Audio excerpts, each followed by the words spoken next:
치아의 뒷면 역시 썩은 흔적이 전혀 없었다. 그런데 치아의 윗면을 자세히 살펴본 결과 이상한 점을 발견할 수 있었다. 보통 성인의 어금니와는 다른 모습이었다. 일반적으로 치아 윗면의 뾰족한 교두는 5개 정도인데 무령왕비의 경우는 그 개수를 셀 수 없는 기형의 모습이었다.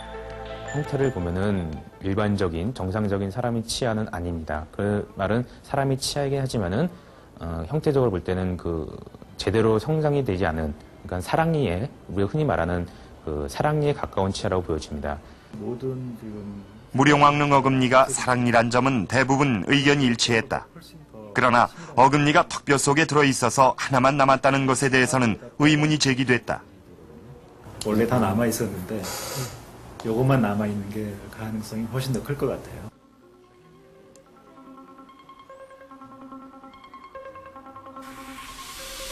사람이 죽고 나서 가장 오랫동안 썩지 않고 남는 것이 뼈와 치아다. 그 중에서도 치아가 가장 오래 남는 것으로 알려져 있다. 치아는 같은 성분으로 돼 있다. 그래서 남을 경우 여러 개가 같이 남게 된다. 그 중에서도 범랑질이 가장 오래 남는 것으로 돼 있다. 만일 무령왕릉에서 여러 개의 치아가 남았다면 무령왕비의 나이를 17세라고 추정할 수는 없는 것이다. 치아의 구조가 일반적인 뼈보다 더 강도가 높고 튼튼하기 때문에 훨씬 더 오랫동안 보존이 되어집니다. 그래서 다른 여러 가지 여러 부분의 치아와 함께 남아 있었어야 될 거로 생각이 되어지는데, 지금 이 치아의 상태도 보면은 굉장히 심하게 훼손되어 있고 아주 약한 상태입니다. 그래서 조그만 외력이 가해지더라도 물론 이 치아도 일부분이 파손이 되어졌고요. 그래서 아마 다른 치아들도 남아 있었을 가능성이 높은데, 이것이 어떠한 인위적인 힘 같은 거에 의해서 손상이 되어진 것이 아닐까. 무령왕릉에서 치아가 여러 개 남았을 가능성을 말해주는 것이 쪽이 떨어져 나간 무령왕비의 어금니란 것이다. 만일 치아가 여러 개 남아 있었다면 잇몸 속에 남아있던 사랑니로 볼 수 없고 당연히 17세로 추정할 수만은 없는 것이다. 어금니를 정밀 분석한 결과 무령왕비는 나이가 들어서도 사랑니가 나오지 않았을 가능성이 있습니다. 그렇다면 무령왕비의 나이를 17세로 보기에는 좀 무리가 있어 보입니다.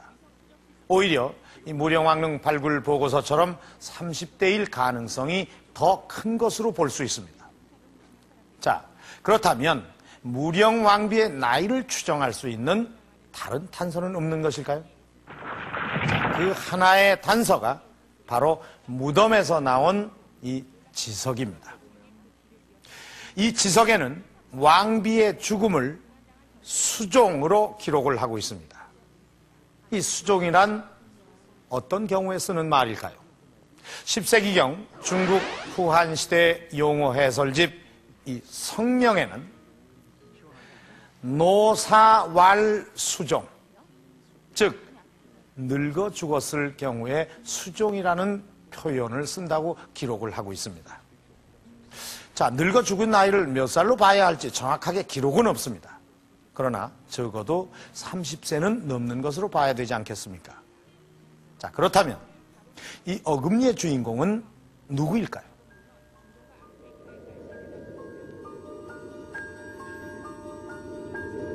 고대인들이 죽어서 그 흔적을 남기는 곳이 무덤이다. 죽은 자의 생활 공간이었던 무덤 속엔 살아생전 삶의 모습이 그대로 남아있기 마련이다. 무령왕릉에도 무덤 주인의 생전 모습과 신분을 말해주는 유물이 있다. 바로 지석이다.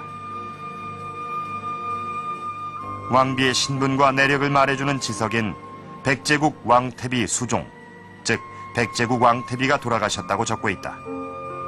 여기에서 태비는 누구를 말하는 것일까? 이 문영왕비의 그 지석, 그러니까 이제 매직권에 보면은 백제국 왕태비라고 하는 이제 글자가 새겨져 있습니다.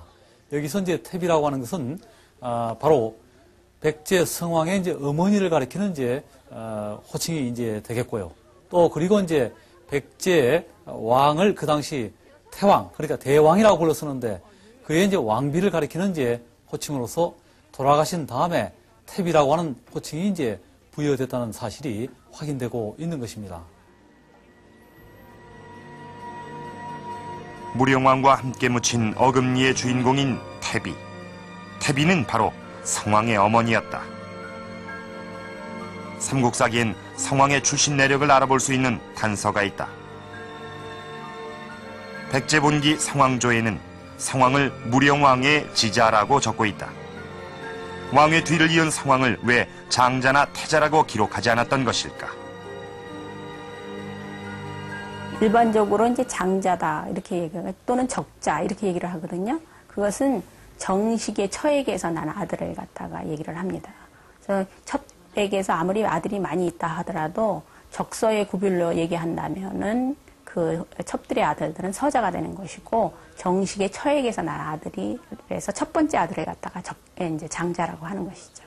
그러면 지자는 그 나머지 아들들을 다 이제 통칭해서 지자라고 이렇게 부르겠죠.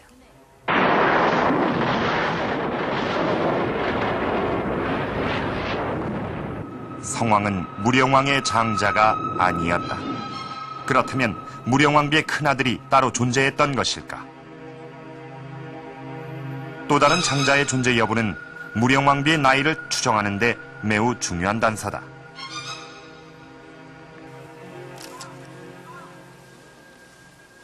지난 2001년 12월 일본 천왕궁에선 이례적인 기자회견이 있었다. 뜻밖에도 무령왕의 후손에 대한 존재는 일본 천왕에 의해 밝혀지게 됐다. 私自身としては桓武天皇の生母が百済の武寧王の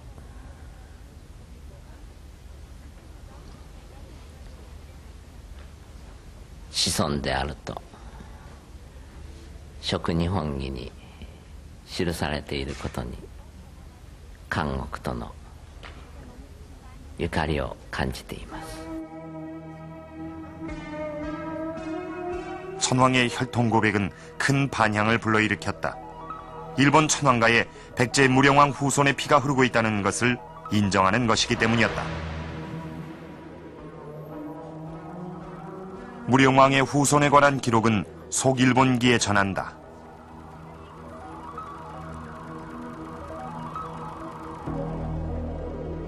속일본기엔 순타태자를 무령왕의 아들이라고 기록하고 있다. 순타가 무령왕의 아들로서 태자였다면 무령왕의 장자로 볼 수 있다.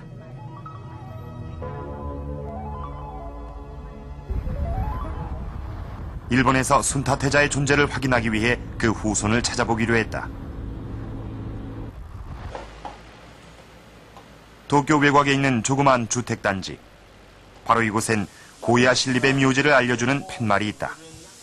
참도 이렇게 있어요. 그래서 이 환무천왕의 어머니인 미가사에게 무덤으로 가는 길이란 이런.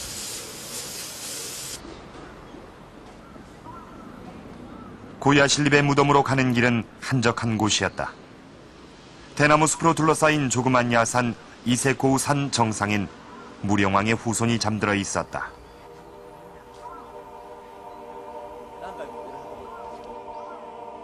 묘지석엔 일본 49대 광인 천왕의 황후 고야 신립이라고 적혀 있다.